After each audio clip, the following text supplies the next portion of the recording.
ഇതാ ഒരു നീണ്ട കഥ, നീണ്ട നീണ്ട നീണ്ട കഥ. ഇതാ പിടിച്ചോ, ഇതാ പിടിച്ചോ, ഇതാ പിടിച്ചോ. എന്തായത്? ഒരു നീണ്ട കഥ. മണ്ണിൽ വിരിഞ്ഞ പൂക്കൾ വാടിയപ്പോൾ ബൈ ഓപ്പി ഒളസ ഒളസ പി ഓ തിരിച്ചിട്ടാൽ മറിച്ചിട്ടാൽ ഒളസ. ഇത് വായിച്ചാൽ പെണ്ണുങ്ങൾ കരയും, ആണുങ്ങൾക്ക് കലി വരും, കുട്ടികൾ ചിരിക്കും, സിനിമാക്കാർ വായിക്കും, കാശി തന്ന് വാങ്ങിക്കും. എന്താ ഇതിന്റെ കഥ? ഒരച്ഛൻ, ഒരമ്മ, രണ്ട് കൊച്ചു കുഞ്ഞുങ്ങൾ, ഒരു കൊച്ചു കുടുംബം, സംതൃപ്തമായ കുടുംബം. രാത്രി 12 മണി, നിശ്ചലമായ നിശ, എന്നും കനത്ത നിശബ്ദത.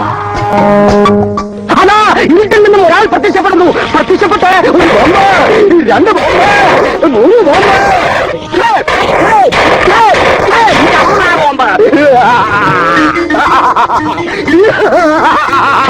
ബോംബ്,